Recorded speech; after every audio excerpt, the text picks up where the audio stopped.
चीजों में वो ज्यादा पड़ेंगे, भक्ति कार्यों में नहीं लगेंगे। तो संसार के लोगों को इन 3 चीजों से सहायता नहीं करनी चाहिए, हमें खाली भगवान के चरणों में ही अर्पित करना चाहिए। जैसे हम साधु को दान दें, जिनमें हमको पता है कि हमारे दान का अच्छा प्रभाव होगा, गलत नहीं होगा हमारे दान का। और फिर गुरु परंपरा के अनुगत रहकर श्रवण करना चाहिए। 3 प्रकार के तापों से मुक्त हो जाते हैं, जैसे चेहरा कमल के समान खिल जाता है जब हम भक्तों से श्रवण करते हैं, ऐसे हरि कथा सुनते हैं।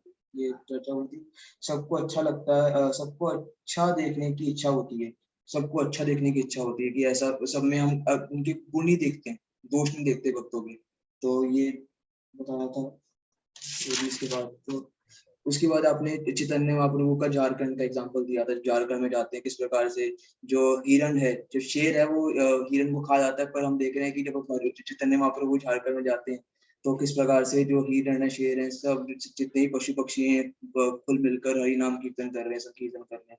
तो ये शुद्ध भक्तों का ऐसा प्रभाव होता है कि वो पूरे संसार में ऐसा हरि नाम का वो करते हैं, प्रसार करते हैं, प्रचार प्रसार करते हैं। जैसे प्रभुपाद जी का एग्जाम्पल है कि पाश्चात्य देश में जाके भी इसको हैप्पीज बना दिया। कैसे बनाया? क्योंकि उनका आचरण ऐसा शुद्ध था, शुद्ध भक्त थे भगवान के।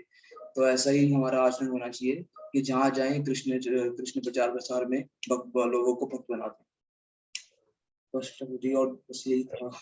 थैंक यू सो मच जी, आपने पूरा रिवाइज करा दिया हम सभी का। Thank you so much, thank you so much, बहुत बहुत धन्यवाद। कुछ टूट गया क्षमा कीजिएगा मुझे। और डिटेल में आपने बताया और पूरा रिवीजन हो गया, थैंक यू सो मच। इसमें एक चीज को बस मैं बताना चाहूंगा, जो 3 एस्पेक्ट्स बताए थे, शारीरिक बॉडली एस्पेक्ट्स, इमोशनल एस्पेक्ट्स और सोशल एस्पेक्ट्स। ये 3 एस्पेक्ट्स जो है, these all three should connected with spiritual aspects। तो सबसे इम्पोर्टेंट है उसमें एक चीज और बताई थी कि एक लीडर का काम है कि वो अपने आश्रित जनों को भगवान की भक्ति में लगाए। एक माता पिता नहीं है अगर वो अपने आश्रित जनों को अपनी भक्ति में ना लगाए, अपने बच्चों को भक्ति में ना लगाए, या पति अपनी पत्नी को भक्ति में ना लगाए। ये स्पिरिचुअल एस्पेक्ट्स को फुलफिल करने के लिए ये 3 चीज सपोर्टिव है। तो एक लीडर का कर्तव्य है कि उसके बॉडी एस्पेक्ट, उसकी शारीरिक आवश्यकताओं का ध्यान रखे। ऐसा नहीं ऑपुलेंस की नहीं, उसकी नीड्स की आवश्यकता है, उसकी भारी बीमारी है, उसकी शरीर की आवश्यकताओं की पूर्ति करे, वस्त्र इत्यादि। और इमोशनल एस्पेक्ट्स, मान लो शरीर का पोषण पोषण कर रहे हैं, शरीर की आवश्यकताओं की पूर्ति कर रहे हैं, अच्छा कपड़ा दे रहे हैं, अच्छा प्रसाद की व्यवस्था कर रहे हैं जिससे अपनी सामर्थ्य के अनुसार, लेकिन वो मन से किसी बात से दुखी है, उस पर ध्यान नहीं दे रहे, तो ये लीडर की जिम्मेदारी है उसके इमोशनल एस्पेक्ट्स का ध्यान रखे। एक पति की जिम्मेदारी है, एक घर बच्चों के प्रति जिम्मेदारी है, वो सब संतुष्ट रहे, मानसिक रूप से कोई परेशानी ना हो तो उसको पूछें और उसका निवारण करें। और तीसरा था सोशल एस्पेक्ट्स। हर एक समाज में व्यक्ति को रहने के लिए एक समाज चाहिए, एक मनुष्य को अकेला नहीं रह सकता। तो ये कर्तव्य है कि उन्हें भक्तों के समाज में फेस्टिवल अटेंड करना, वैष्णवों के बीच में मिलना, ये सब चीज होना चाहिए। ठीक है, आपका जी बहुत बहुत धन्यवाद। तो हम नेक्स्ट श्लोक पे बढ़ेंगे, 38 संख्या श्लोक पे। सॉरी, ये तो इंग्लिश बोल दिया मैं।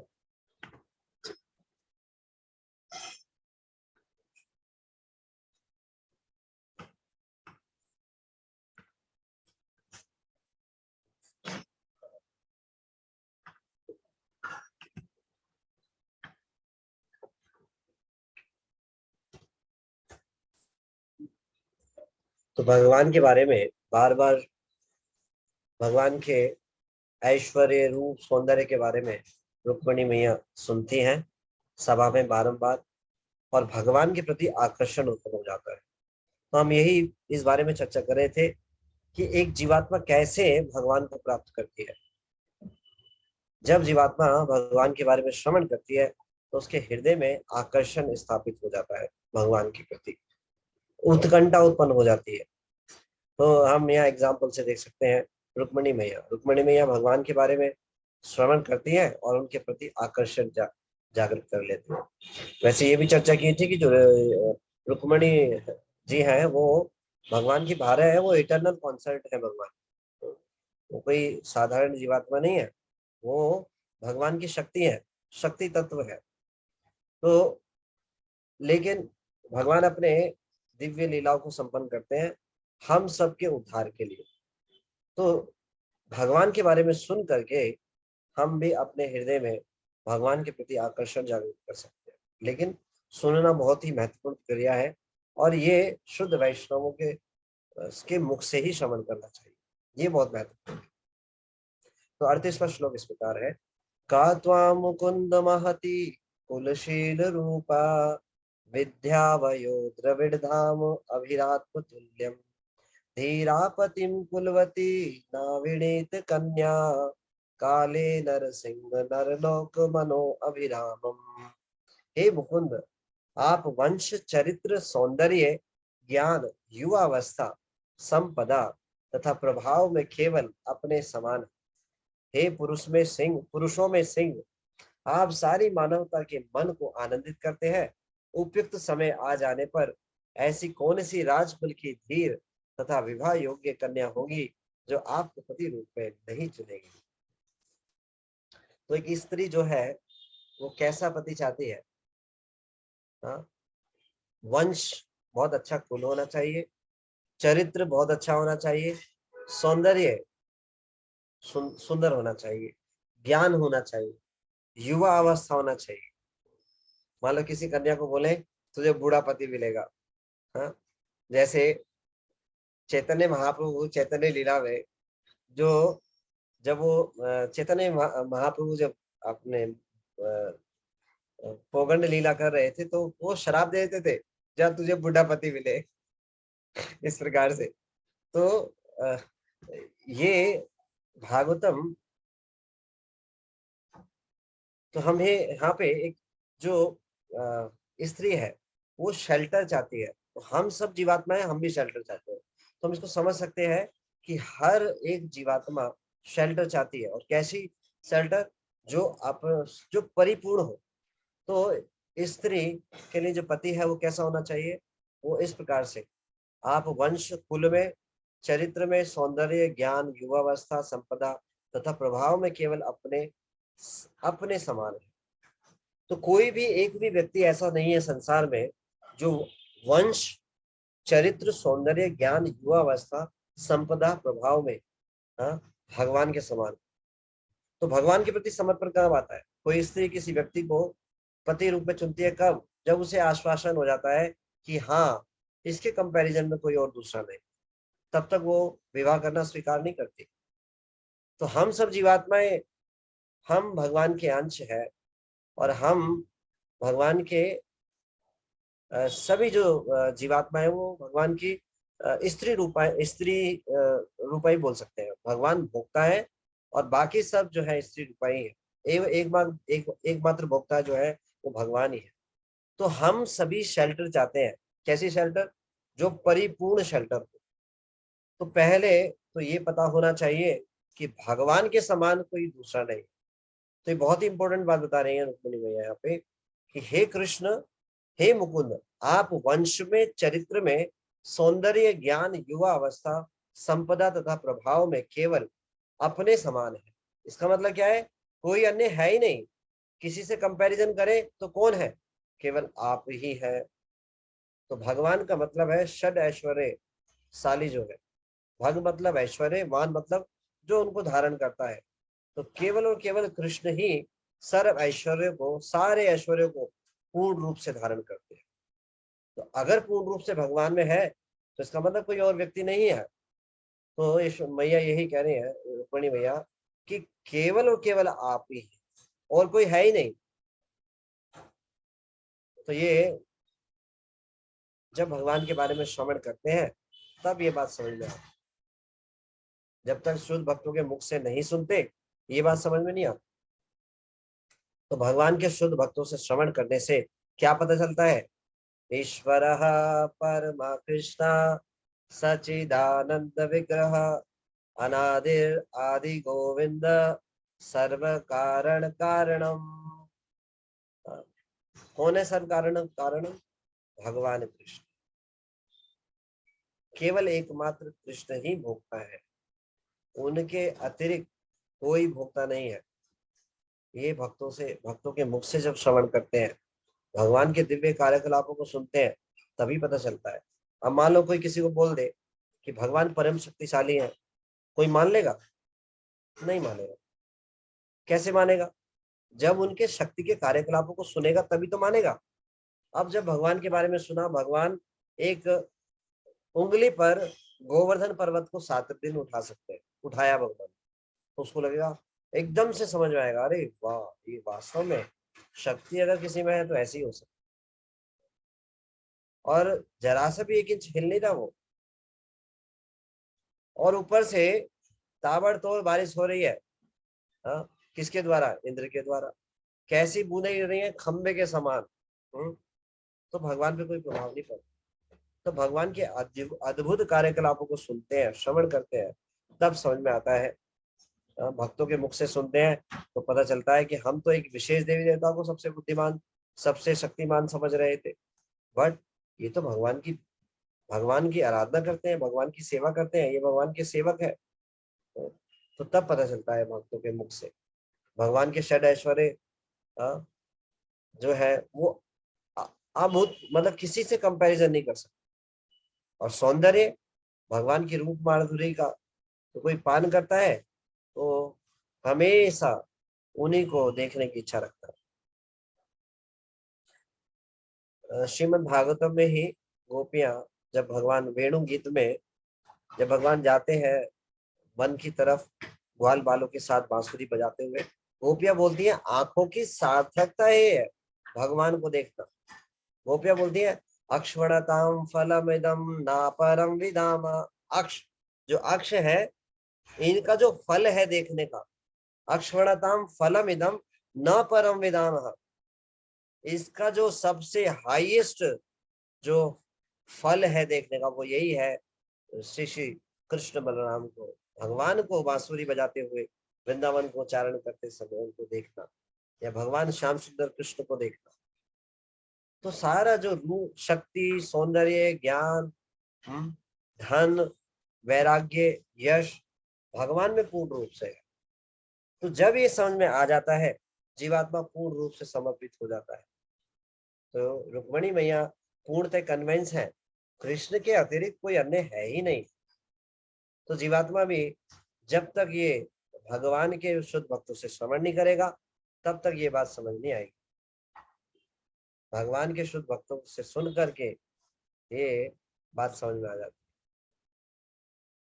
हे पुरुषों में सिंह, आप सारी मानवता के मन को आनंदित करते हैं। सारी मानवता मतलब कोई एक व्यक्ति विशेष को आनंद देने वाले नहीं है भगवान, सभी जीवात्मा को आनंद देने वाले। ऐसा कोई व्यक्ति है पूरे संसार में जो सबको आनंद दे? अच्छा, अपने जीवन में जरा ढूंढ कर देखे। अपने जीवन में अगर पूरे फैमिली या आसपास के लोगों को ढूंढने का प्रयास करें तो क्या मिलेंगे जो लोग हमसे आनंद प्राप्त करते हैं? जीवा में कोई हड्डी नहीं होती, लेकिन ऐसी तलवार की तरह कार्य करती है, किसी के भी हृदय को विदीर्ण कर देती है। ऐसी वाणी चलती है हमारी। भगवान सबको आनंद देने वाले, उनके हर एक कार्य सबको आनंद देने वाला है। जब असुरों का वध करते हैं तो उसमें वास्तव में असुर को भी आनंद प्राप्त होता है। मरने में दिखता है कष्ट है, लेकिन वो भगवान को प्राप्त करता है। तो भगवान के हर एक कार्यकलाप में आनंद है। इसका मतलब ये नहीं है कोई ये प्रेरणा ले कि हमें भी असुर बन जाना चाहिए, ऐसा नहीं। अनुकूल भक्ति करनी चाहिए, हमारे आचार्यों ने बताया, प्रतिकूल भाव में नहीं, अनुकूल से संकट। लेकिन भगवान के कार्यकलाप जो है वो केवल और केवल आनंद प्रदान करने वाले। इस संसार में कोई भी एक ऐसा व्यक्ति नहीं है जो किसी व्यक्ति से प्रसन्न हो सके, मतलब जो सबको प्रसन्न कर सके, या सब मिलकर एक व्यक्ति से प्रसन्न हो, ऐसा असंभव है। ऐसा बताते हैं, कोई बहुत सारे मेंढकों को ले और एक तराजू में तोलने का प्रयास करे, क्या तोल सकता है कोई? क्यों? एक ना एक फुदक कर भाग जाएगा। ऐसे ही संसार में अगर कोई प्रयास करे सबको आनंद देंगे, नहीं, ऐसा हो ही नहीं सकता, असंभव है, हमारी क्षमता से परे है, ऐसा हो ही नहीं सकता। लेकिन कृष्ण सबको आनंद देने वाले। कोई भगवान से ईर्ष्या रखता है तो भी भगवान उससे द्वेष नहीं रखते, ऐसे हैं कृष्ण। तो यहाँ पर मैया बता रहे हैं यशोदा रुक्मिणी मैया कि आप सारी मानवता के मन को आनंदित करने वाले हैं। कैसे आनंद प्राप्त होता है? हमारी सारी इंद्रियां, हर एक इंद्रिया का एक अपना विषय है। आप में से कोई बता सकते हैं कौन कौन सी हमारी इंद्रियां हैं जिनके अंदर द्वारा हम अलग अलग विषयों को ग्रहण करते हैं? तो इंद्रियां और इंद्रियों के विषय आप में से बता सकते हैं? जिन इंद्रियों के द्वारा हम विषयों को ग्रहण करते हैं, कौन सी इंद्रियां हैं और उनके विषय क्या है? करुणा माता जी, यस वन। हरे कृष्णा प्रभु जी, दंडवत प्रणाम। हरे कृष्णा माता जी। प्रभु जी कुछ कुछ पता है, कोशिश करूंगी प्रभु जी। जैसे कानों के द्वारा प्रभु जी, कान से श्रवण, कानों से हम सुनते हैं, वेरी गुड। या तो हम भगवान के बारे में कानों से सुनना हुआ विषय, कान हुए इंद्रिय, कान इंद्री, सुनना विषय। प्रभु जी आंख के द्वारा, आंख हुई इंद्री, और आंखों के द्वारा जो देखना वो हुआ विषय। Very nice. जो अपने मुंह, जुबान के द्वारा प्रभु जी, मुख के द्वारा, मुंह से मुख हुआ इंद्रिया, और बोलना हुआ विषय। Very good. हाथ के प्रभु जी, हाथ आएगा क्या? हाथ के द्वारा भजन करना। इसके नाता है। अच्छा, हाँ, हाथ पैरों के द्वारा मतलब भगवान का भजन करना, भक्ति करना, या फिर नहीं, वो करना। त्वचा आता है, स्किन एक इंद्रिया कही जाती है, इसके द्वारा स्पर्श उसका जो है विषय है, जो हम ग्रहण करते हैं आंखों से, कानों से, मुंह से और त्वचा से। त्वचा से हम स्पर्श ज्ञान को ग्रहण करते हैं। कोई छूता है तो हमें महसूस हो जाता है स्पर्श के द्वारा। ये हुआ एक, ठीक है प्रभु जी। और क्या इतना पता है प्रभु जी? हरे कृष्ण प्रभु जी। और कौन बताए? हरे कृष्ण। मेहुल प्रभु जी। हरे कृष्ण प्रभु जी। हरे कृष्ण प्रभु जी, गंध, रस, रूप, शब्द और स्पर्श, ये 5 प्रकार के इंद्रिय विषय। ठीक है, गंध, रूप, स्पर्श, शब्द जो बोलते हुए, स्पर्श छूते हुए, और गंध, रूप, स्पर्श, शब्द, स्वाद, रस। ठीक है, thank you, very nice. Mohini Mohan. Hare Krishna प्रभु जी, दंडवत प्रणाम। हरे कृष्णा प्रभु जी बता दी प्रभु जी और माता जी ने, यही है आंख, नाक, कान, जीवा और त्वचा हमारी इंद्रियां हैं, और आंखों के द्वारा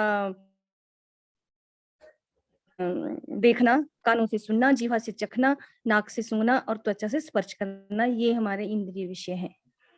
ठीक है, हरे कृष्ण प्रभु जी, दंडवत प्रणाम। Thank you so much.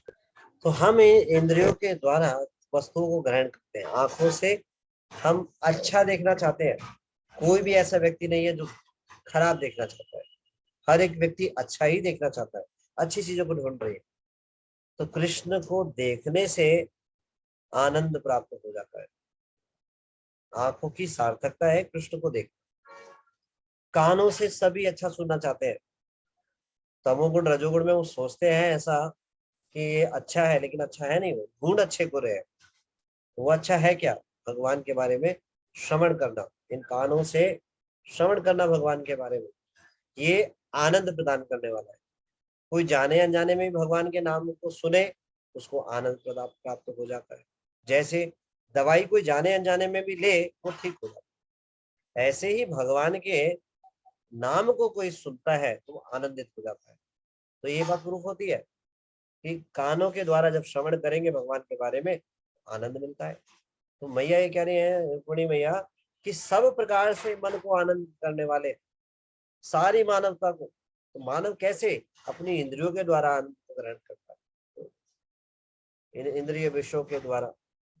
तो भगवान जो है सब प्रकार से आनंद देने वाले हैं। जीवा से जब भगवान के बारे में गुणगान करते हैं तो आनंद मिलता है। कृष्ण प्रसाद पाते हैं तो आनंद मिलता है। स्पर्श, भगवान के चढ़ाए हुए, भगवान के श्री विग्रह को स्पर्श करना, वैसे तो ये चलन में नहीं है, हम दूषित अवस्था में ऐसा नहीं करते, लेकिन भगवान के भक्तों को संग करना, उनको स्पर्श करना, इस प्रकार से ये आनंद देने वाला है, एक्सटेसी देने वाला है। तो सारी इंद्रियों के द्वारा भगवान को जो जीवात्मा को वास्तविक आनंद प्राप्त होता है। तो भगवान सबको आनंद देने वाले हैं। आप सारी मानवता के मन को आनंदित करते हैं।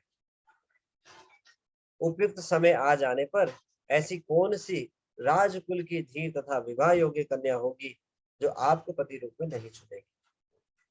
तो इतना सुन करके कौन भगवान को समर्पित नहीं करेगा।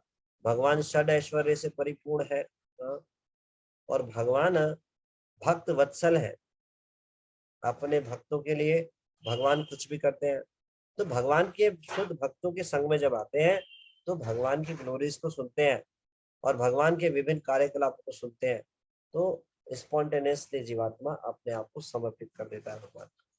तो कोई मूर्ख ही होगा जो ऐसे ठाकुर ऐसे भगवान की शरण ना ले। तन्मे भवान खलु वृता पतिरंग जायाम आत्मा अर्पितस्य भवतो अत्र विभो विदेहि माम वीर भागम अभिशतु चैद आराधा गोमाय उन मृगपतेर बलिम मुजाक्ष। अतएव हे प्रभु, मैंने आपको अपने पति रूप में चुना है और मैं आपकी शरण में आई हूँ। हे सर्वशक्तिमान, तुरंत आइए और मुझे अपनी पत्नी बना लीजिए। हे मेरे कमल नेत्र स्वामी, किसी सिंह को संपत्ति को चुराने वाले सियार जैसे शिशुपाल को एक वीर के अंश को कभी छूने ना दीजिए। भगवान से प्रार्थना करनी चाहिए, हे कृष्ण, हे कृष्ण कृपा कीजिए, मुझे अपनी शरण में ले लीजिए। क्यों? क्योंकि हम भगवान की संपत्ति हैं एकमात्र, और हम क्या कर रहे हैं, अपने आप को संसार को दे रहे हैं। तो यहाँ पे कह रहे हैं, देखिए कैसी प्रार्थना होनी चाहिए।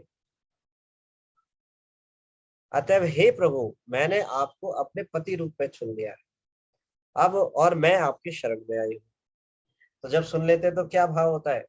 यही तो भाव होता है, हे भगवान, मैं आपकी शरण में आ गया हूँ।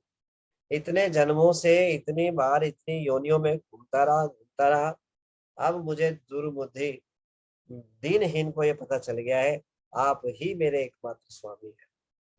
मैं आपकी शरण में आया हूँ। ना केवल बोलना चाहिए, एक्शन में होना चाहिए। शरण में बोलना बहुत आसान है, लेकिन वचनों से नहीं, हमारे एक्शंस में होना चाहिए।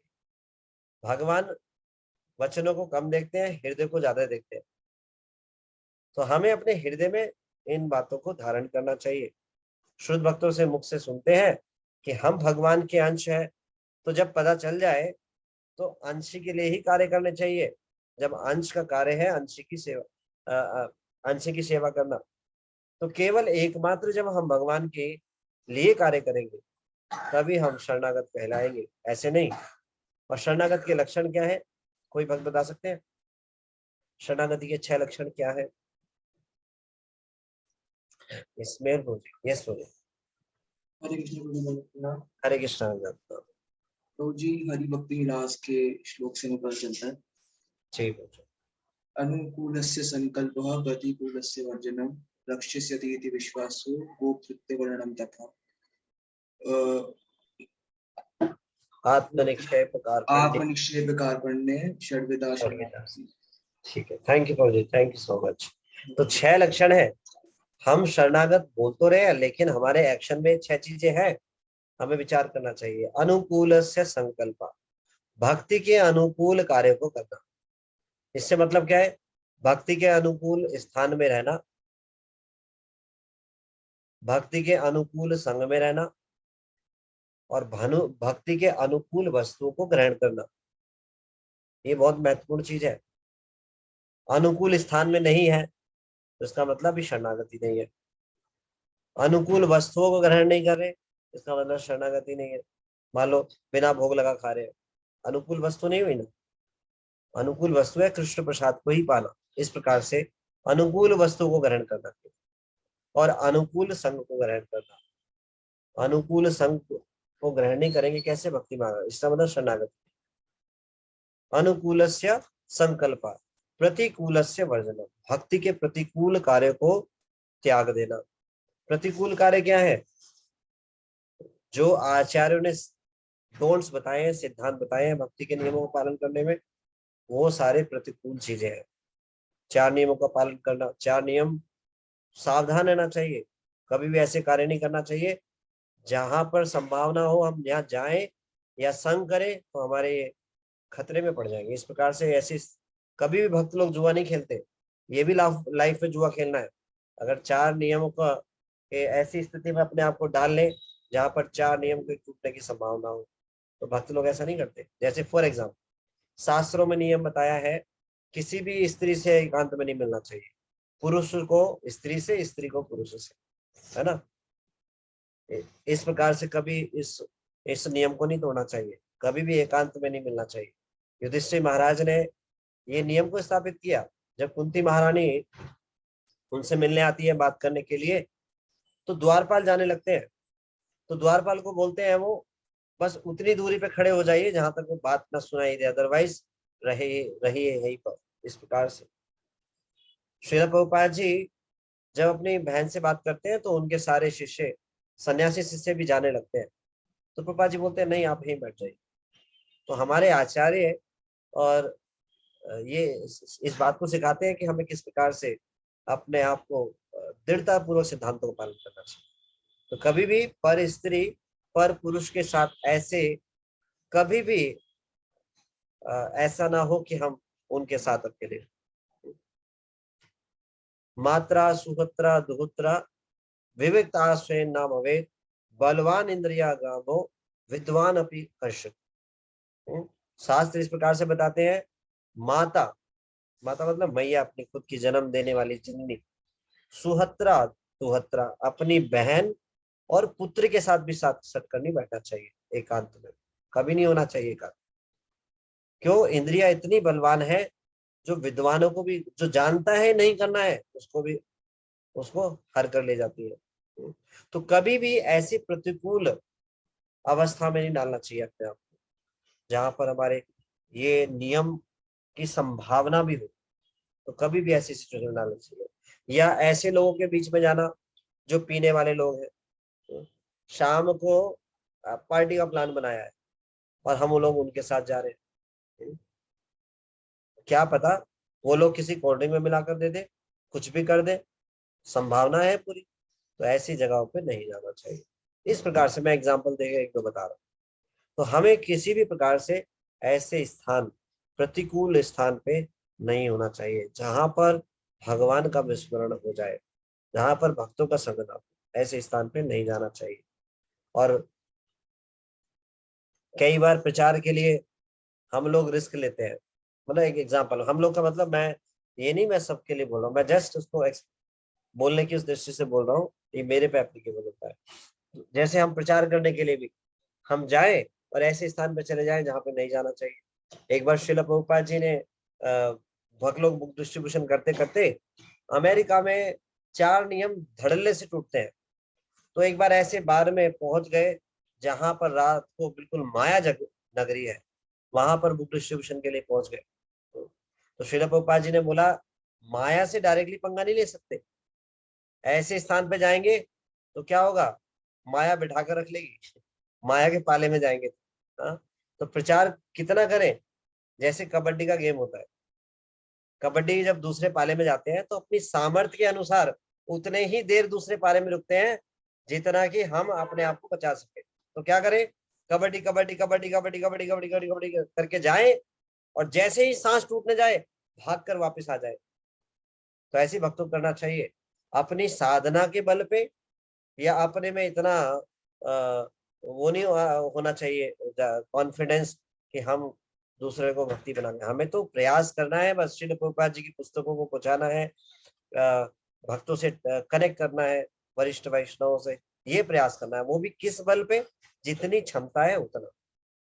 मान लो मेरा जैसा सूखा व्यक्ति कोई कबड्डी कबड्डी करता हुआ दूसरे पाले में पहुंच जाए और अपनी शक्ति से ज्यादा कबड्डी कबड्डी वहां बोलने लगे सांस, और वहां पे लोग बलशाली हो तो क्या करेंगे, वापिस आने का मौका छूट ही जाएगा, क्योंकि उठाकर कंधे पे बैठा लेंगे।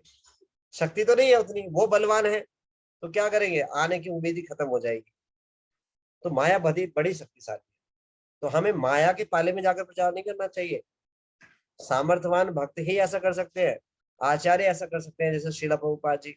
श्रीला प्रभुपाद जी गए कबड्डी कबड्डी करते हुए, हरे कृष्णा कृष्ण कृष्ण हरे हरे, हरे राम राम राम हरे हरे, सिंह की दार दहाड़ लगाते हुए, शेर की तरह दहाड़ लगाते हुए, और उनको पकड़ने के लिए आ रहे हैं लोग, सब पकड़ रहे हैं, जो पकड़ रहे हैं मायावादी, शून्यवादी, बौद्ध, जितने फिलोसफर, साइंटिस्ट, मटेरियलवादी, सब प्रकार के लोग, सबने पकड़ लिया। और प्रभुपाद जी कहते हुए आ रहे हैं, हरे कृष्णा कृष्ण कृष्ण हरे हरे, हरे राम राम राम हरे हरे। मायापुर में लाकर उनसे कीर्तन करा रहे हैं, पूरे संसार में उनसे कीर्तन करा रहे हैं। क्या करें, इतने बलशाली, जिसने भी पकड़ा वो सबको साथ में लेकर आ। तो ऐसे आचार्य, ऐसे शक्तिशाली भगवान के शुद्ध भक्त ही कर सकते हैं। हमें कैसे करना चाहिए प्रचार, अपनी सामर्थ्य के अनुसार दूसरे पाले में जाना चाहिए, और जैसे ही संभावना सांस छूटने वाली है, भागकर वापस आ जाना चाहिए। तो प्रतिकूलस्य वर्जनम, प्रतिकूल कार्यों को नहीं करना चाहिए, ऐसे स्थान पे भी नहीं रहना चाहिए, ऐसे संग में भी नहीं होना चाहिए, और अपने आप को रिस्क वाली सिचुएशन में नहीं डालना चाहिए, खतरे वाली सिचुएशन में डालना चाहिए। भक्त लोग जुआ नहीं खेलते, जुआ न केवल धन के रूप में, संपत्ति के रूप में, इस प्रकार से जहाँ पे जान खतरे में हो, और जहाँ पर हमारी भक्ति खतरे में हो, इस प्रकार से भक्त लोग ऐसे कार्य नहीं करते। प्रतिकूल से वर्जनम, रक्षसे इति विश्वास हो, भगवान पे पूर्णतः विश्वास होना, एकमात्र कृष्ण की कृपा पे आश्रित रहना, और किसी पर नहीं। नहीं तो क्या होता है, जब दूसरे पे कृपा पे आश्रित होने का प्रयास करेंगे तो दूसरे की तरफ हम भागेंगे, कृष्ण की शरण नहीं लेंगे, पूर्णतः कृष्ण की शरण लेनी चाहिए। एक बार हिज होलीनेस राधा गोविंद स्वामी महाराज, उनकी तबीयत खराब हुई और हॉस्पिटल पहुंच गए। तो वो बाद में उनका ट्रीटमेंट हुआ, और सही होने के बाद छुट्टी का समय आया, तो डॉक्टर बोलता है, आप माला पे कितना ही जप जप कर लो, हरे कृष्ण कृष्ण कृष्ण हरे हरे, हरे राम राम राम हरे। जीवन को बचाने के लिए तो आपको मेरे पास ही आना पड़ा, कृष्ण नहीं आया बचाने के लिए आप, और आपको मेरी शरण लेनी पड़ी। महाराज के हाथ में उंगली, मालक थैली में उंगली थी, हरे कृष्ण महामंत्र जप रहे थे। महाराज बोले, we always take shelter of Krishna, no other one, ऐसे बोला। We always take shelter of Krishna, no other one. बहुत तेज झटका लगा डॉक्टर को, अरे ऐसे कैसे बोल दिया, मैंने तो ठीक करा, इनका ट्रीटमेंट किया, ऐसे कैसे बोल दिया। तो उन्होंने बोला कि सही तो मैंने किया, कुछ तो क्रेडिट जाना चाहिए, क्रेडिट तो केवल कृष्ण को ही जाना चाहिए। और डॉक्टर को ये बात पची नहीं। उन्होंने कहा, how can you say that, क्या अभी तुम्हारा ऑपरेशन करने के लिए कृष्ण आए, तुम्हें मेरे अस्पताल में आना पड़ा सही होने के लिए। तो महाराज बोलते हैं, tell me how many people died in your hospital. उसका मुंह बंद हो गया, चुप हो गया। उन्होंने कहा, बहुत सारे लोग मरे हैं। तो उन्हें कौन सी दवाई दी तुमने? वही दवाई दी जो मैं ट्रीटमेंट करता हूँ सभी का, जो सबको देता हूँ उनको भी देता हूँ, तो फिर वो क्यों नहीं बचे? वो बोलते हैं, सबके अपने अपने कर्म है, कर्मों का फल है। तो महाराज बोलते हैं, is this not the cheating? जब कोई मर जाता है तो तुम बोलते हो कर्मों का फल है, और जब कोई बच जाता है तो तुम बोलते हो मैंने किया है, इज दिस नॉट चीटिंग? महाराज बोलते हैं, we always depend upon Krishna, not other. तो इस बात को स्वीकार करते हैं। इस प्रकार से भक्त लोग रक्षस्यति इति विश्वास हो, केवल कृष्ण पे पूर्ण विश्वास। गोप्तृत्व वर्णन तथा, भगवान को एकमात्र पालनहार के रूप में जानना। भगवान की कृपा से बहुत मिनिमम, जितना कि मिनिमम एफर्ट से जो मिल जाए उसी में संतुष्ट रहना। वो जानते हैं कि भक्तों के पालनहार केवल भगवान ही है। भगवान के जो भक्तों के स्वामी है, वो भगवान है, वो सबका पालन करता है, सबके भरता है। तो केवल भगवान के ऊपर आश्रित रहना, किसी अन्य पे नहीं। इसका मतलब क्या है? केवल उतने प्रयास करना संसार में जितना कि बस धन उपार्जन करना, जितना कि भक्ति अच्छे से चलती रहे। क्योंकि भक्त लोग जानते हैं पालनहार तो केवल भगवान ही है, तो अन्य कोई नहीं। एक बार दो खरगोश थे, दो खरगोशों में विचार हुआ। एक खरगोश था, वो थोड़ा बहुत खा लेता था इधर उधर से, और जो समय मिलता था उसमें क्या करता था? हरे कृष्ण महामंत्र करता था, हाँ, चैंटिंग करता था बहुत अच्छे से भक्तों के संग में, श्रवण करता था, रीडिंग करता था। ये प्रतिदिन का उसका शेड्यूल था। हरे कृष्ण कृष्ण कृष्ण हरे हरे, हरे राम राम राम हरे। दूसरा खरगोश बोला, अरे भैया, अपना समय बर्बाद कर रहे हो, अपने थोड़ा शरीर का भी ध्यान रखो। मान लो किसी ने किसी दिन हमला कर दिया, कैसे अपने आप को बचाओगे? प्राण तो है नहीं, कैसे भागोगे, कैसे बचाओगे? उन्होंने कहा ठीक है, भगवान की कृपा से जितना मिल जाता है उतना खा लेते हैं, उतना, और भगवान का भजन हो जाता है, बस जीवन सफल है। खरगोश कहता है अपना जीवन व्यर्थ गवा रहे हैं। और वो खरगोश क्या करता है? अपना पूरा दिन अपने शरीर को हष्ट पुष्ट करने के लिए प्रयास करता रहता है, पूरा दिन भर खाने पीने में, अपने शरीर को बॉडी बिल्डिंग करने में, तैयार करने में लगा। अब एक दिन एक शिकार करने के लिए आ गया। भाग रहे हैं दोनों, भाग रहे हैं। भागते भागते भागते देखा एक दीवार थी, दीवार में एक इतना सा छेद था। जो पतला सूखा सा था, जो भजन करता था, वो चुपचाप निकल गया, और जो दूसरा था उसने उसमें छलांग लगाई, वो उसी में फंस गया। और वो उसका हो गया टाए टाए। तो इस प्रकार से केवल और केवल कृष्ण ही पालनहार है। राखे कृष्ण मारे कृष्ण राखे के। ये जिसको विश्वास होता है वो पूर्णतः शरणागत होता है। वो किसी पर भी डिपेंड नहीं होता, ना घर के सदस्यों पे, ना किसी बाहरी चीजों, किसी भी व्यक्ति पे। वो जानता है कि जो कृपा हो रही है वो भगवान के द्वारा हो रही है। क्या वो फिर लोगों के प्रति अकृतज्ञ होता है? नहीं, वो अकृतज्ञ नहीं होता, उनके प्रति उनका सम्मान का भाव होता है। लेकिन वो जानता है कि ये कृपा कृष्ण के द्वारा ही प्राप्त हो रही है, कृष्ण उसको दे रहे हैं, तो इसलिए वो कृष्ण उसके द्वारा हमें प्रदान कर रहे हैं। तो ऐसा नहीं है उसके प्रति कृतज्ञता भाव नहीं होता। भक्त लोग तो हर एक के प्रति कृतज्ञ रहते हैं, हर एक के प्रति। भक्त लोग तो हर एक जीवात्मा के प्रति कृतज्ञ रहते हैं। हर एक जीवात्मा का हमारे जीवन में कुछ ना कुछ योगदान है, तो भक्त तो सबके प्रति कृतज्ञ रहते हैं। लेकिन कृतज्ञता का मतलब नहीं है उसके कारण पूर्णतः समर्पित उस जीव के प्रति हो जाए। संसार में ऐसा होता है, जो किसी का भी थोड़ा भौतिक लाभ पहुंचा दे, लोग पूर्णतः उसके लिए समर्पित हो जाते हैं, और फिर वो जैसे नचाता है वैसे नाचते हैं। नहीं, भक्त लोग को पता है जो कृपा प्राप्त हो रही है वो भगवान की ही प्राप्त हो रही है, और किसी के माध्यम से हो रही है। तो भक्त लोग ऐसा नहीं करते, किसी ने कोई भौतिक लाभ पहुंचा दिया, सारी चीज भूलकर उसी के गुणगान में चालू हो गए, कृष्ण का गुणगान भूल गए। अरे ये तो भूल ही गए, कृष्ण की कृपा, वो कृष्ण की ही कृपा प्राप्त हो रही है, किसी के व्यक्ति विशेष के माध्यम से हो रही है, तो कृष्ण को कभी नहीं भूलते। तो ये अंतर है संसार के लोगों में और भक्तों में।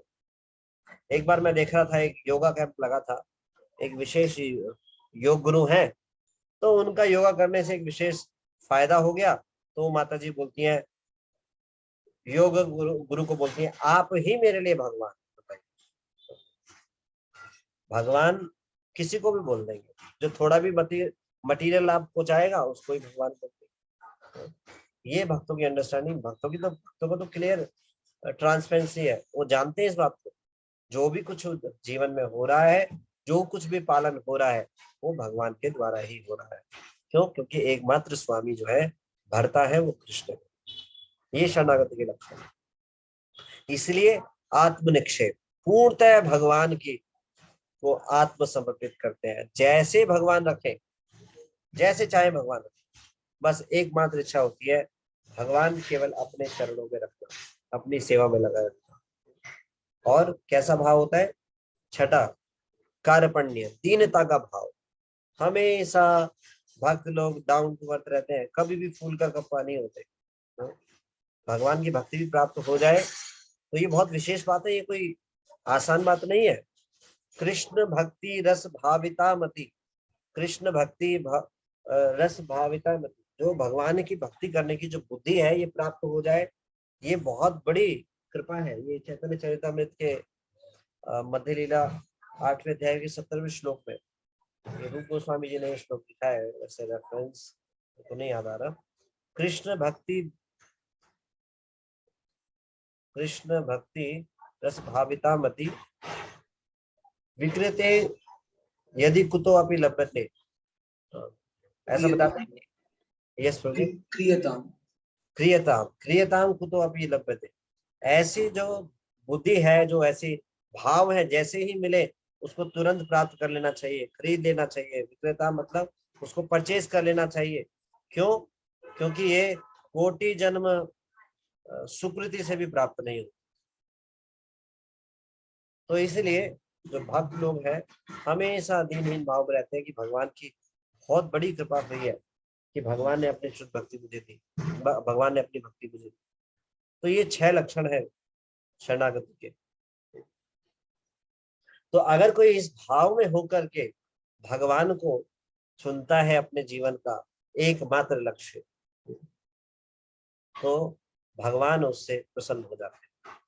तो यहाँ पर रुक्मिणी मैया कह रही है, अतएव हे प्रभु, मैंने आपको अपने पति रूप में चुना है और मैं आपकी शरण में आई। तो ये भाव होना चाहिए, पूर्णतः शरणागति के भाव से भगवान के चरणों में आना, उनको समर्पित करना। भगवान की शरण लेने का मतलब है भगवान की शुद्ध भक्ति की शरण लेना। हे सर्वशक्तिमान, तुरंत आइए और मुझे अपनी पत्नी बना लीजिए। हे मेरे कमल नेत्र स्वामी, किसी सिंह की संपत्ति को चुराने वाले सियार जैसे शिशुपाल को एक वीर के अंश को छूने ना दीजिए। अगर ये हम भगवान से ऐसे भगवान के प्रति समर्पित नहीं होंगे तो इस संसार में जितने भी लोग हैं वो हमारी इस कृष्ण भावनामृत को चुराने वाले हैं। ये सब चुरा कर ले जाएंगे इस भावना। तो इसलिए क्या करना चाहिए? भगवान के प्रति पूर्णतः समर्पित होना चाहिए।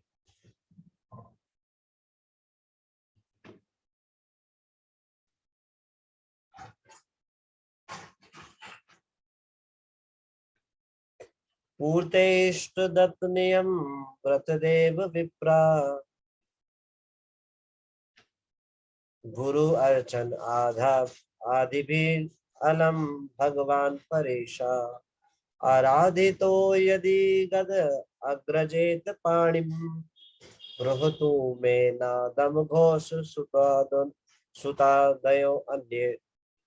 यदि मैंने पुण्य कर्म यज्ञ दान अनुष्ठान व्रत के साथ देवताओं ब्राह्मणों तथा गुरुओं की पूजा द्वारा भगवान की पर्याप्त रूप से उपासना की है, तो हे गदराज, हे गद अग्रज, आप आकर मेरा हाथ ग्रहण करें और धम घोष का पुत्र या किसी अन्य ग्रहण ना करने पाए।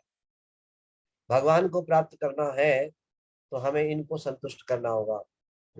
इनको देवताओं को, ब्राह्मणों को और गुरुजनों। ये बहुत महत्वपूर्ण बात है। भगवान की भक्ति के आने के बाद ऐसा अहंकार नहीं होना चाहिए कि हम तो केवल कृष्ण की भक्ति करेंगे। हाँ, ये बात में कोई डाउट नहीं है, कृष्ण की ही भक्ति करेंगे, भगवान की ही पूजा करेंगे, लेकिन इसका मतलब नहीं है देवताओं का अपमान करेंगे, सभी देवताओं को देख करके नाक मुंह बना लेंगे, ऐसा नहीं। देवताओं के प्रति पूरा सम्मान होना चाहिए, वो बहुत श्रेष्ठ है और डायरेक्ट भगवान की सेवा में लगे हैं। भगवान के आदेश के अनुसार ही इस यूनिवर्सल गवर्नमेंट में सब एक विशेष पद को धारण किए हैं और अपनी सेवा कर रहे हैं। जब जीव, जो देवता है वो जीव तत्व है और सभी भगवान के द्वारा इस यूनिवर्सल गवर्नमेंट में सेवा में नियोजित है। तो जब भगवान के द्वारा सेवा दी जा रही है तो वो अपनी सेवा करके भगवत धाम में ही जाएंगे, वो इस संसार में जीवात्माओं की तरह भ्रमण नहीं करेंगे। हम सभी छोटी क्षुद्र चींटी से लेकर के बड़े बड़े देवी देवता का सब ये जीव तत्व, 4 प्रकार के तत्व होते हैं, जीव तत्व,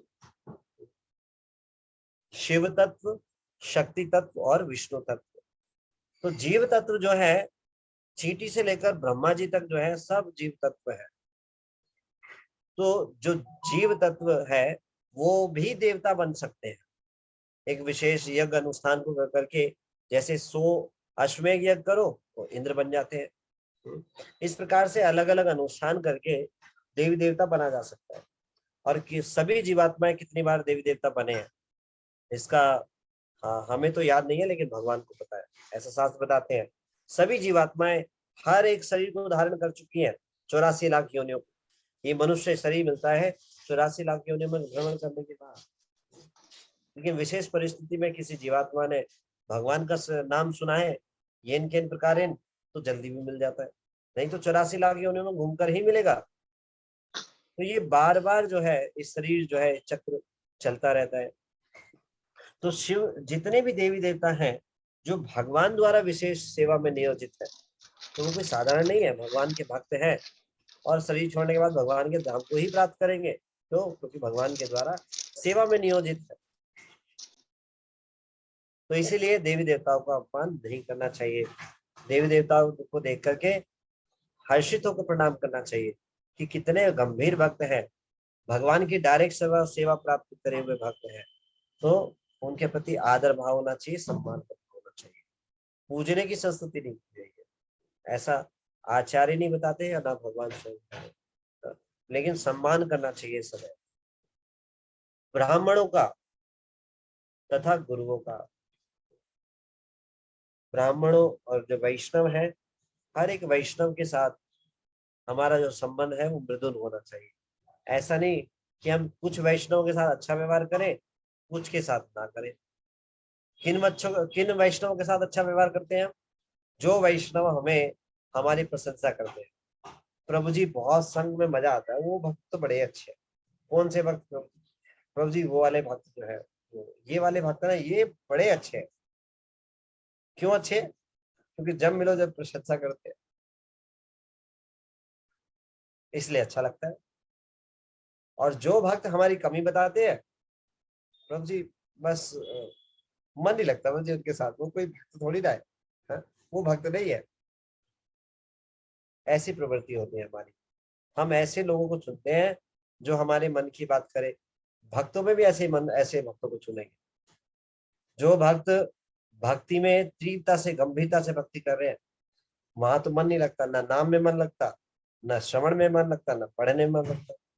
तो अब ऐसे भक्त को ढूंढते हैं जो हमारे मन का हो।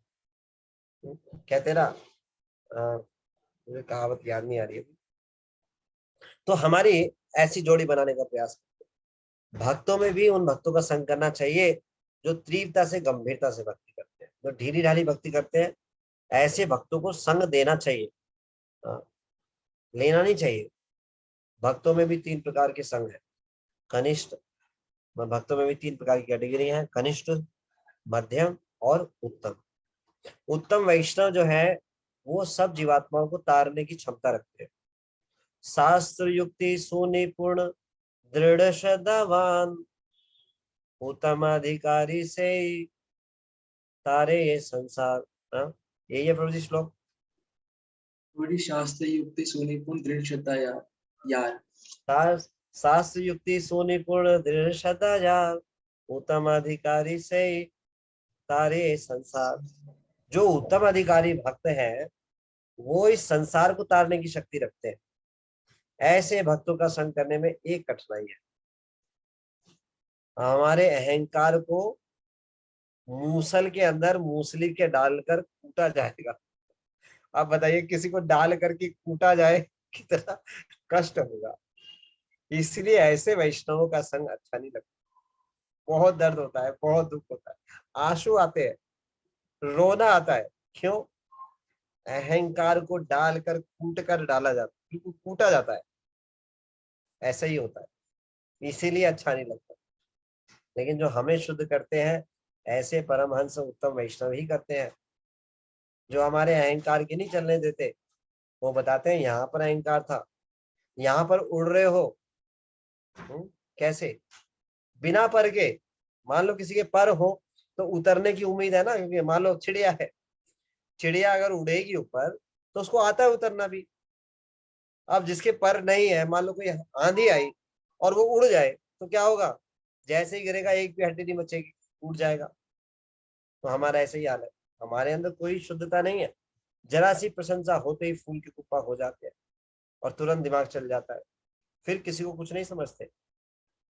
इसीलिए उत्तम वैष्णवों का लालसा पूर्वक संग करना चाहिए। लालसा पूर्वक, हर समय भूख रहनी चाहिए। वो डांटे तो आनंद नहीं आ रहा, तो इसका मतलब अभी हृदय से अनर्थ नहीं जा रहा। अगर आनंद आने लगा है तो समझ लो भगवान की बहुत बड़ी कृपा हो रही है, बहुत बड़ी कृपा हो रही है। तो हमें लालायित होना चाहिए उत्तम वैष्णवों के संग को प्राप्त करने के। अब दूसरी कैटेगरी मध्यम अधिकारी, जहां पर मित्रता व्यवहार होता है वहां पर सबसे ज्यादा खटपट होती है। वहां पर हमें सावधानी पूर्वक जो हम उत्तम अधिकारी से ग्रहण करें उसको अप्लाई करना चाहिए। सबसे ज्यादा दोष देखते हैं हम मध्यम अधिकारी।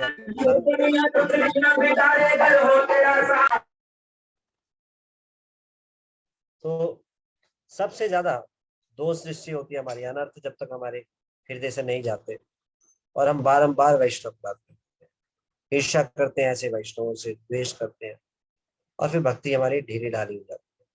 तो हमें सावधानी पूर्वक जो भी हम उत्तम वैष्णवों से ग्रहण करें, और हमारी सबसे ज्यादा ट्रेनिंग होती है हमारे संघ के भक्तों के साथ, तो हमें उसको अप्लाई करना चाहिए, उनके वचनों को याद करके अप्लाई करना चाहिए।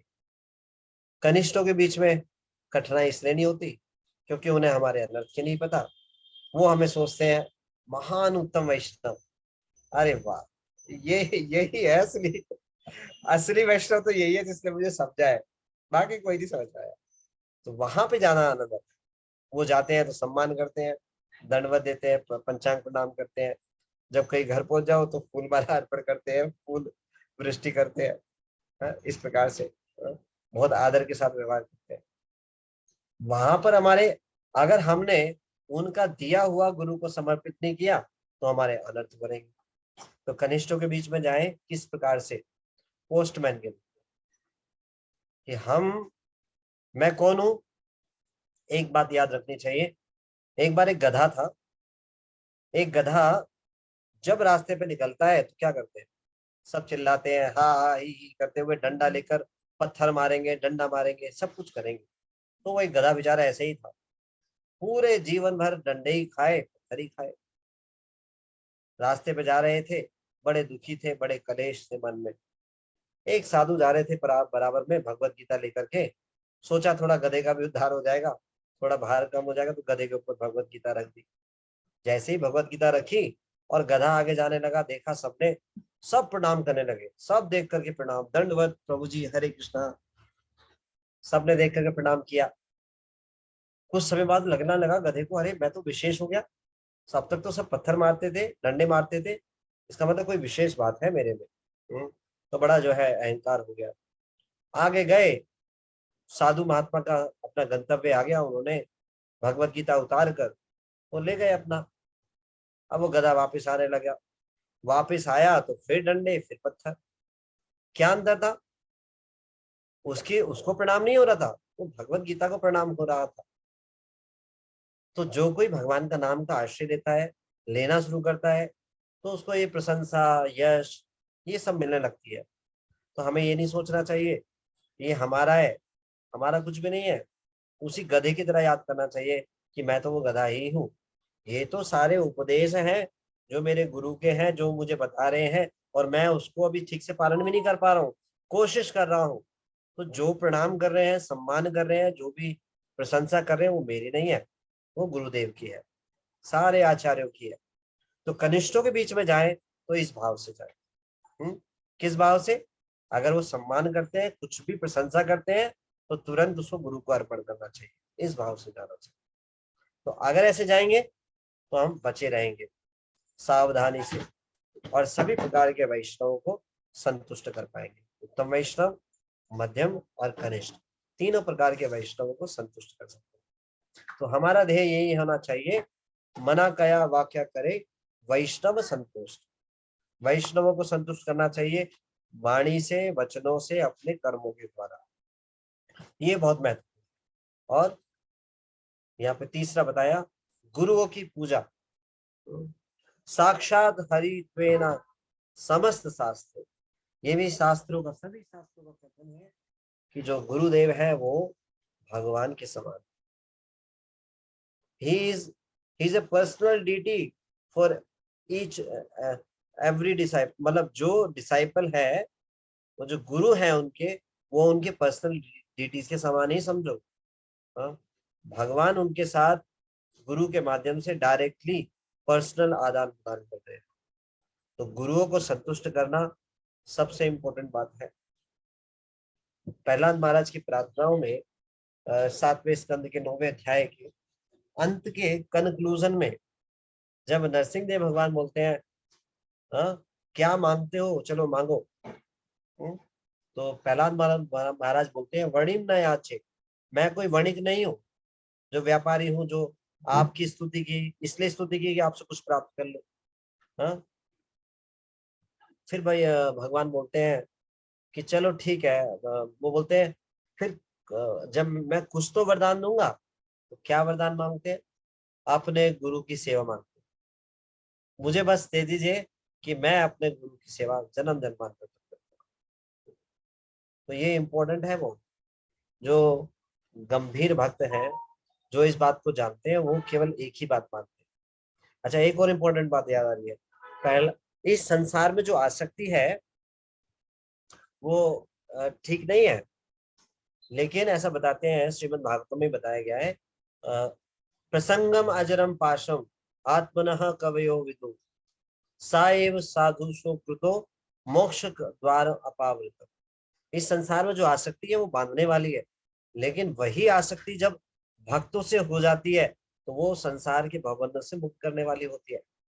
तो जब वरदान मांगते हैं तो प्रहलाद महाराज बोलते हैं कि मेरे गुरु की सेवा से आसक्ति हो जाए। कितना, कौन बोल रहे हैं? महाजन, 12 महाजनों में से प्रहलाद जी एक महाराजन है, वो इस बात को बोल रहे हैं कि क्या मांगा उन्होंने? मेरी गुरु की सेवा में आसक्ति हो जाए। यही सक्सेस है एक स्पिरिचुअल, जो कृष्ण भावनामृत में सक्सेस क्या है?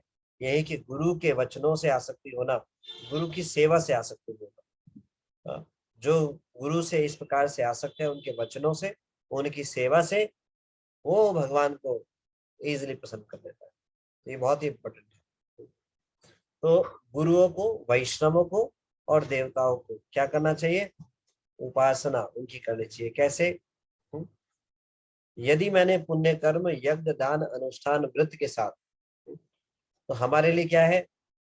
हरे कृष्ण कृष्ण कृष्ण हरे हरे, हरे राम राम राम हरे हरे। भक्तों के संग में भक्ति के कार्यों को करना। चैतन्य महाप्रभु ने 5 चीज बताई जो मुख्यतः बताई। भक्तों का संग, भागवत श्रवण, जब भगवान के भक्तों के संग में जब कीर्तन करना, और डीटी वर्कशिप और धाम निवास, ये 5 मुख्य चीज बताई। तो हमें इसको निरंतर करना चाहिए, हमेशा करते रहना चाहिए। तो ये इम्पोर्टेंट चीज। तो रुक्मणी जी बोल रही हैं, यदि मैंने पुण्य कर्म यज्ञ दान अनुष्ठान व्रत के साथ देवताओं, ब्राह्मणों तथा गुरुओं की पूजा द्वारा भगवान की पर्याप्त रूप से उपासना की हो, तो हे गद अग्रज, आप आकर मेरा हाथ ग्रहण करें और धम घोष का पुत्र या अन्य या कोई अन्य ग्रहण न कर पाए। तो जब हम इन चीजों को पूरा गंभीरता से पालन करेंगे, वैष्णवों को प्रसन्न रखना, गुरुजनों को प्रसन्न रखना, और इस प्रकार से जो भक्ति के कार्य बताए हैं उनके आदेश का दृढ़तापूर्वक पालन करना, तो क्या होगा? भगवान प्रसन्न हो जाएंगे और फिर भगवान जो है ग्रहण कर लेंगे, क्या? पाणी ग्रहण कर लेंगे। तो ये जो है 40 श्लोक तक हमने चर्चा की। यहाँ पे समय हो गया है। आप सब भक्तों का बहुत बहुत धन्यवाद। श्रीमद् भागवतम की जय। जगद्गुरु Shri Prabhupada. Thank you so much. तो कोई प्रश्न है आज की चर्चा से? तो बाकी फिर कभी मौका। हरे कृष्णा प्रभु जी, दंडवत प्रणाम। माता जी। यस माता जी। प्रभु जी, ये मैं बीच में लिखना, आपने तत्व बताया था, मेरे से मिस हो गया। जीव तत्व, शिव तत्व, ब्रह्मा तत्व और नहीं, 4 है। जीव तत्व, हम सभी जीवात्माएं। वो जीवात्माएं कौन है? चींटी से लेकर ब्रह्मा जी तक जो है ये सब जीवात्माएं। ठीक है। उसके ठीक। बाद शिव तत्व। शिव जी एक विशेष तत्व है, ना तो वो जीव तत्व है और ना ही वो विष्णु तत्व है, पूर्ण भगवत तत्व। विष्णु तत्व मतलब पूर्ण भगवत तत्व। शिव जी जो है वो भगवत तत्व है, लेकिन पूर्ण भगवत तत्व, लेकिन वो जीव भी नहीं है। तो ये है शिव तत्व। और एक है शक्ति तत्व, ये भगवान की शक्तियां हैं, ये शक्ति तत्व है। और विष्णु तत्व तो है ही सर्वश्रेष्ठ। ठीक है, मतलब 4 तत्व है, जीव तत्व, शिव तत्व, शक्ति तत्व और विष्णु तत्व। ठीक है। प्रभु जी विष्णु तत्व ब्रह्म तत्व मतलब सेम? नहीं, ब्रह्म तत्व नहीं। ब्रह्म तत्व तो मैंने ब्रह्मा जी को समझाया है जीव तत्व के अंदर। जीव तत्व क्या है? एक शूद्र चींटी से लेकर के ब्रह्मा जी तक जितने भी हैं ये सब जीव है। ठीक है, ये हो गया जीव। दूसरा शिव तत्व। तीसरा शक्ति तत्व। शक्ति तत्व भगवान की जो शक्तियां हैं अनंत, है ना, वो शक्ति तत्व है।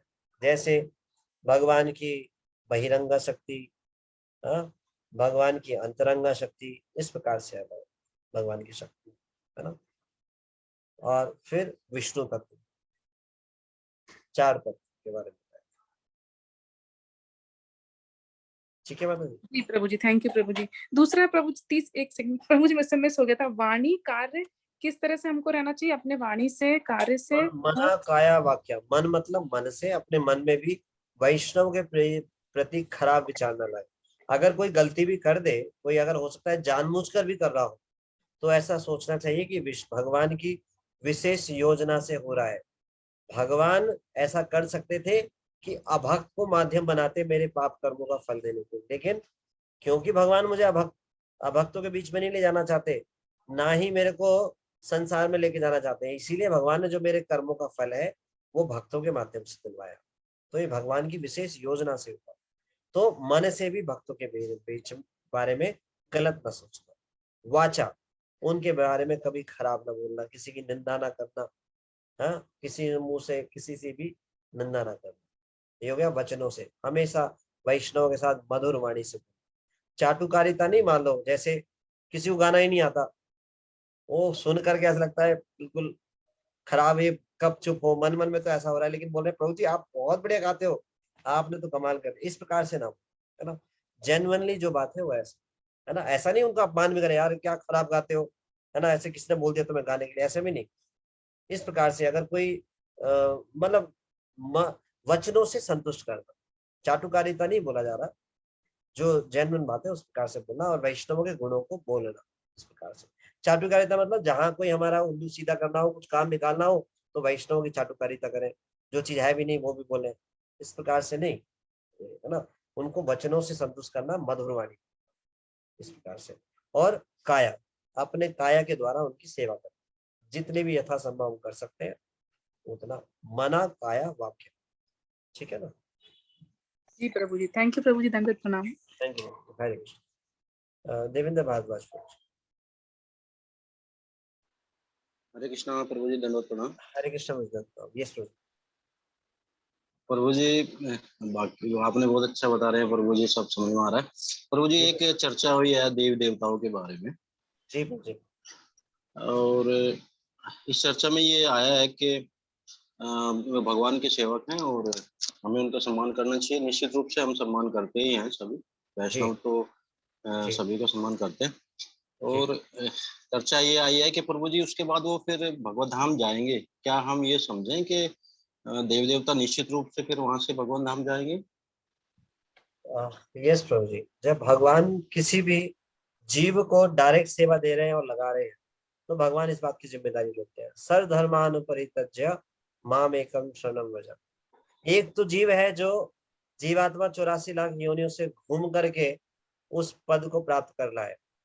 तो वो जरूरी नहीं है सृष्टि की नष्ट होगी तो भगवत धाम चला जाएगा, नहीं, वो जरूरी नहीं है। वो 84 लाख योनियों में भ्रमण कर सकता है। लेकिन जो भगवान की डायरेक्ट सेवा प्राप्त कर रहे हैं, भगवान ने दी चलो जाके ये वाली सेवा करो, तो इस सेवा में जो कष्ट आएगा भगवान उसकी जिम्मेदारी लेते हैं।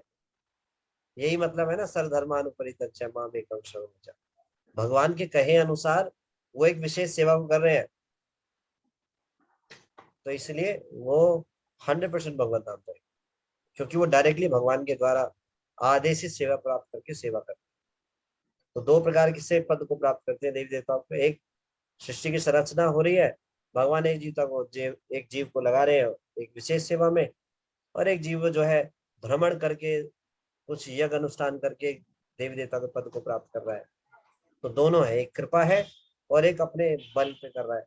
तो कृपा में शक्ति है, कृपा से ही कुछ कर पाते हैं। ठीक है प्रभु जी, थैंक यू प्रभु जी, थैंक यू। हरे कृष्णा प्रभु जी। थैंक यू प्रभु जी, हरे कृष्ण। रिंकू माता जी। हरे कृष्णा प्रभु जी, दंडवत प्रणाम। हरे कृष्णा माता जी। प्रभु जी, एक क्वेश्चन था, बहुत टाइम से बड़ा कंफ्यूजन था उसमें। जब से ये क्लासेस ज्वाइन की तो बहुत मन करता है इस क्वेश्चन को पूछने के लिए। प्रभु जी, जब राम सेतु बन रहा था जी, तो भगवान राम ने वहां पे क्या कहते, राम सेतु बनाने से पहले शिवलिंग की स्थापना की थी। जी, प्रभु जी, भगवान राम विष्णु स्वरूप थे, जी, है ना? तो उन्होंने भगवान विष्णु से रिलेटेड कोई स्थापना क्यों नहीं की? भगवान शिव तो एक परम वैष्णव है, सर्वश्रेष्ठ वैष्णव है, तो उन्होंने शिवलिंग की स्थापना क्यों की? और फिर उसका नाम, जब वो स्थापना हुई, ये रामायण ने भी देखा और पढ़ने के लिए भी मिला है, तो उन्होंने उसका नाम रामेश्वर रखा कि राम के ईश्वर थे, ये राम के ईश्वर है, ये कहा भगवान राम ने। जी। तो उन्होंने भगवान विष्णु की वो क्यों नहीं की आराधना वहां पे? ठीक है madam, thank you so much माता जी, बहुत बहुत अच्छा प्रश्न है आपका। तो रामेश्वर का अर्थ होता है, शिव जी बोलते हैं राम जी के ईश्वर, वैष्णव बोलते हैं राम जी के ईश्वर। मतलब शिव जी के जो ईश्वर है कौन है? राम है। और जो शैव है वो बोलते हैं राम जी के जो ईश्वर है वो है शिव, है ना? तो शिव जो शैव है, शैव जो है, और वैष्णवों में ऐसा थोड़ा सा रहता है, लेकिन शास्त्रों का यही मत है, सभी शास्त्रों का यही मत है, आचार्यों का यही मत है, कृष्णस्तु भगवान स्वयं। और जब भगवान इस प्रकार से लीला करते हैं तो भगवान के ऐसे अनंत उदाहरण है। भगवान अर्जुन के, शिव जी के छोड़िए, अर्जुन के सारथी बन जाते हैं। अब कोई बोले अर्जुन जो है वो परम भगवान है, ऐसा थोड़ी ना स्वीकार किया जाएगा। भगवान, ये ब्राह्मण भी पत्र लेकर आए हैं, भगवान इनकी देवताओं के समान पूजा कर रहे हैं। जैसे भगवान की पूजा देवता करते हैं, ऐसे ही भगवान उन ब्राह्मण की पूजा कर रहे हैं। तो भगवान जो है ऐसे अलग अलग पास टाइम्स करते रहते हैं। तो अगर कोई संसार की चीजों को प्राप्त करना चाहता है तो वो अलग अलग देवी देवताओं के पास जा सकता है, लेकिन भगवान अपने अपने जो इतने सारे दिव्य कार्यकलाप करते हैं भगवान, तो हमें ये समझना चाहिए भगवान क्यों कर रहे हैं। भगवान आउट ऑफ लव ऐसा कर रहे हैं। शिव जी की अगर आप पूजा कर रहे हैं तो इस सिद्धांत को स्थापित करने के लिए नहीं कर रहे, लेकिन भगवान आउट ऑफ लव कर रहे हैं। जैसे सुदामा जी जब उनके द्वारका पहुंचते हैं तो उनके चरणों को धोते हैं। तो भगवान का ये स्वभाव है अपने भक्तों की सेवा करना। बट इससे भगवान छोटे नहीं हो जाते। भगवान का एक नाम है अच्युत। अच्युत का मतलब होता है इनफैलेबल, जो अपने पद से कभी भी नहीं गिरता। तो जब भगवान शिव जी की पूजा कर रहे हैं तो कई बोले वो, इसका मतलब बड़े नहीं है, वो छोटे हैं शिव जी से। नहीं, भगवान अच्युत है। तुरंत बोलना चाहिए भगवान अच्युत है। ही इज इनफैलेबल, अपनी पोजीशन से कभी नहीं गिरते। तो उनकी पोजीशन क्या है? ब्रह्मा, शिव, अन्य देवी देवता सब उनका निरंतर गायन कर रहे हैं। तो भगवान कभी भी अपने पद से नीचे नहीं करते। भगवान ऐसे अद्भुत कार्य करते हैं, अपने भक्तों की सेवा करते हैं प्रेम के कारण, आउट ऑफ लव। इसका मतलब ये नहीं है कि भगवान उनसे छोटे हो गए या भगवान के लिए वो पूजनीय है। भगवान के लिए किसी की भी पूजा करने की आवश्यकता नहीं है, वो पूर्ण स्वतंत्र है। भगवान यशोदा जी से यशोदा मैया से डरकर भाग रहे हैं, भगवान किसी से डर सकते हैं क्या? आउट ऑफ लव ऐसा कर रहे हैं। तो भगवान प्रेम पूर्वक, इसीलिए जो भगवान के 4 गुण है वो बड़े विशेष है। और विष्णु तत्व और जो शिव तत्व है उनमें भी 5 गुणों का भेद है। तो शिव तत्व तक भी 55 गुण जो है विद्यमान है। विष्णु तत्व और शिव तत्व में भी 5 गुणों का अंतर होता है, लेकिन कृष्ण में 4 गुण और विशेष है। रूप माधुरी, लीला माधुरी, प्रेम माधुरी और वेणु माधुरी। तो भगवान सबको आकर्षित करने वाले हैं, वो शिव जी को भी आकर्षित करने वाले हैं। तो जब शैव लोग ऐसा बोलते हैं जो शिव जी के उपासक हैं, वो सारी चीजों को कोट नहीं करेंगे, वो घूम करके इसको कोट करेंगे कि उन्होंने तो रामेश्वर में शिव जी का शिवलिंग स्थापित किया था। और रामेश्वर मतलब राम के ईश्वर नहीं, रामेश्वर का मतलब क्या है? राम, प्रभु जी राम जिनके ईश्वर। ईश्वर, यस। तो ये भगवान राम ने खुद ही कहा था प्रभु जी, जब शिवलिंग की शिवलिंग स्थापित की, राम के ईश्वर, इनका नाम पड़ा रामेश्वर। क्या क्या मतलब, दोबारा बोलेंगे आप? हाँ प्रभु जी, वो रामायण में देखा था ना, ये जब वो शिवलिंग की स्थापना की हाँ जी। तो उनसे पूछा था, किससे पूछा था कि आपने ऐसे क्यों किया? तो उन्होंने कहा कि ये मेरे राम के ईश्वर है, क्या नाम रखा जाएगा ना, ये राम के ईश्वर। तो ये सुना था प्रभु जी, बहुत टाइम से दिमाग में घूम रही थी ये क्वेश्चन ना। आपकी आवाज थोड़ी कम हो गई माता जी, थोड़ी कम हो गई, धीमी हो गई। अभी तो सही आ रही थी। हरे कृष्णा। हरे कृष्णा प्रभु जी। आज बहुत कम आ रही है माता जी, अभी तक तो ठीक आ रही थी लेकिन अभी कम हो गई। हाँ जी, अभी ठीक है। हाँ, बस प्रभु जी यही था, जैसे आपने कहा ना कि संसार से प्राप्त करने के लिए मतलब लोग किसी की भी आराधना कर सकते हैं। तो प्रभु जी जैसे कृष्ण भक्त तो एक कृष्णा एक शरणम है, वो तो श्री कृष्ण की ही आराधना करेंगे। हाँ जी, हाँ जी।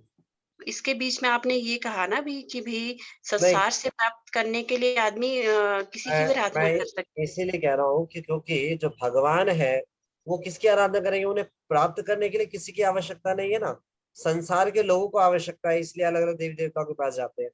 भगवान जब पूजा कर रहे हैं अगर किसी शिव जी की, तो इसका मतलब ये नहीं है उनसे कुछ प्राप्त करना है उन्हें, वो डिपेंडेंट नहीं है उनपे, आउट ऑफ लव कर रहे हैं। एक उदाहरण प्रस्तुत करने के लिए कोई भी कार्य कर रहे हैं तो क्या करना चाहिए? अनुष्ठान करना चाहिए, सेवा करनी चाहिए। तो भगवान अपनी करे वहां अपनी ही मूर्ति बना करके, कोई बोलेगा अरे बड़ा अहंकारी है, हाँ? अपनी करे, भगवान किसी करेंगे, भगवान को किसी करने की जरूरत नहीं। तो इसलिए कहना चलो शिव जी की कर देता हूँ मैं, महान जो है इस सृष्टि में सबसे बड़े हैं, तो चलो उन्हीं की कर देता हूँ। इसका जी मतलब ये प्रभु है, जी। इसका मतलब ये नहीं है अब भगवान ही अपनी वहां पूजा करने लगे तो कोई बोलेगा बड़े अहंकारी है। जीवात्मा तो किसी भी प्रकार से कोई ना कोई आरोप लगाएगा। एक व्यक्ति जा रहा था, घोड़ा जा रहा था साथ में, एक बेटा जा रहा था साथ में, पिता जा रहा था। लोग बोले रास्ते में कितना मूर्ख है, घोड़ा खाली जा रहा है, बेटा भी पैदल चल रहा है और ये भी ऐसे चल रहा है। तो फिर आगे अच्छा, गए वो शिव तो बेटे को बैठा दिया। कितना नालायक कैसा आदमी है, अपने बेटे को, मतलब कैसा बेटा है, अपने पिता को देखियो पैदल चला रहा है, खुद बैठ के जा रहा है।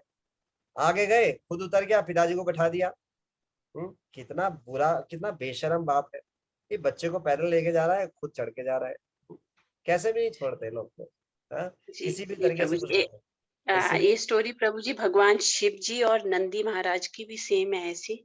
अच्छा, हाँ, ओके, प्रभु जी जो ये क्वेश्चन पूछा मैंने, इसी से रिलेटेड एक क्वेश्चन और है। ठीक है, ये वाला क्लियर हो गया माता जी? ये कृष्ण, ये क्लियर हो गया प्रभु जी, ये क्लियर हो गया कि भगवान अपना ही पूजा कैसे करेंगे। तो इसलिए उन्होंने रामेश्वर मतलब शिवलिंग की स्थापना की थी। प्रभु जी इसी से रिलेटेड एक क्वेश्चन और है। मतलब यहाँ जब पे तपोवन में ना, समाज को ये दृष्टिकोण देने के लिए अगर कोई भी कुछ कार्य कर रहे हैं तो उससे पहले आह्वान करना चाहिए, पूजा करनी चाहिए, कुछ यज्ञ तप करना चाहिए, इसलिए। लेकिन जी भगवान खुद स्वयं की करे, उन्हें कोई आवश्यकता नहीं है ना, जी इसीलिए भगवान है इस प्रकार से। जी प्रभु जी इसी से रिलेटेड एक क्वेश्चन और है। जब प्रभु जी तपोवन में, ये प्रभु जी से सुना था ये भागवता में, तपोवन में भगवान श्री कृष्ण काफी टाइम से नहीं जा रहे थे, तो गोपियों ने प्रभु जी भगवान शिव और माता कात्यायनी की पूजा की थी। भगवान शिव भी तमोगुण से रहित है और माँ दुर्गा भी तमोगुण से। तो प्रभु जी उन्होंने श्री कृष्णा की वर्शिप क्यों नहीं की थी? कृष्ण को जब वो कृष्णा को पाना चाहती थी, वो बहुत टाइम से तपोवन नहीं जा रहे थे, तो उन्होंने शिव और माता कात्यायनी की पूजा क्यों की थी? वो श्री कृष्णा की कर सकते थे। वो इसलिए व्रज में जो माधुर्य रस है वो सबसे हाईएस्ट फॉर्म में होता है। द्वारका में भी है, लेकिन वहां पर भगवान के प्रति ऐश्वर्यशाली भाव है, लेकिन वहां पर कोई भगवान को भगवान ही नहीं मानता, अपना आराध्य प्रेमी मानते। तो अब प्रेमी प्राप्त करना है तो किससे सहायता मानेंगे? तो उनको देवी देवता इस संसार में जो है इस प्रकार से कुछ इच्छाओं को पूरी करने के लिए अलग अलग देवी देवता है। तो देवी देवता से मांग रहे हैं तो किसको मांग रहे हैं? कृष्ण को मांग रहे हैं। तो वहां पर ये भाव जो है माधुर्य भाव है वो सर्वश्रेष्ठ अवस्था में। तो वहां पर भगवान को भगवान नहीं मानती, गोपियां अपने प्रेमी के रूप में मानती है।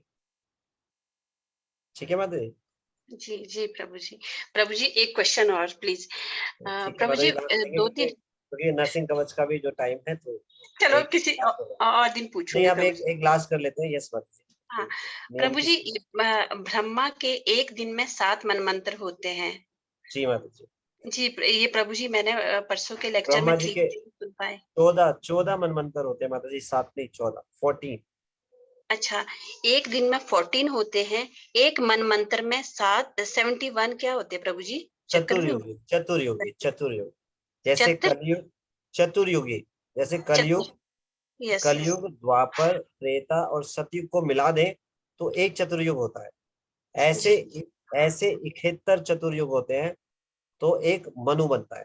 ऐसे 14 मनु हो जाते हैं तो ब्रह्मा जी का एक दिन होता है। उतने की उनकी एक रात्रि।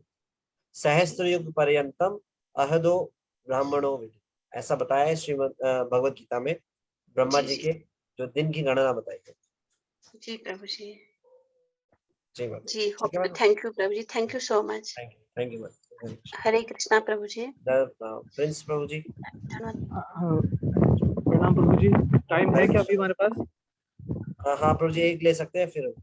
अच्छा प्रभु जी, ये अभी आपने बात बताई थी कि जब मुनि जी कह रहे हैं कि इनको तो सभी पसंद करते हैं, सारा बताया था कि असुर भी जब उनके असुर का जब वध हो रहा है तो कि भगवान से वो स्पर्श में आया तो वो भी इससे अनुग्रहित हो गया, राइट?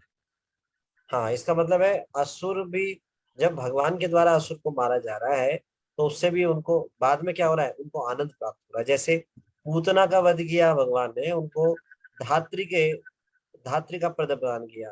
गोलोक वृंदावन धाम में भगवान की माता धात्री के रूप में वो है और आनंदित है। इस प्रकार से मेरा क्वेश्चन ये था कि जो भी है, जैसे हिरण्यकश्यप का भी हुआ सबका, ये जब तक इनका वध या जब तक हम कह सकते थे इनको भगवान ने मुक्ति नहीं किया तब तक तो ये अहंकार में मानी ही नहीं। जब लास्ट में जो लगा कि हाँ चकनाचूर हो गया उनका अहंकार, अब तो कुछ नहीं होगा, तभी क्यों ये आनंद वाला फील आया? उससे पहले तो नहीं आनंद आ रहा है। लातों के भूत बातों से नहीं मानते। हिरण्यकश्यप वैसे तो भगवान के शुद्ध भक्त है ना। जो हिरण्यकश्यप है वो तो धाम में जय विजय है, लेकिन एक भारी अगर समाज की दृष्टि से बताएं तो लातों के भूत बातों से नहीं मानते। तो भगवान के हाथों अगर लात भी पड़ रही है तो उनको आनंद प्राप्त हो रहा है। ये भगवान की विशेषता है। अच्छा, ठीक है बाबू जी। ठीक है जी, thank you. Hare Krishna. Thank you so much. यहीं पे विराम देते हैं, बहुत लेट हो गया और तो आप सब लोग तो क्षमा कीजिएगा, थोड़ा सा लेट हो गया। Thank you so much. Hare Krishna मेल प्रभु जी।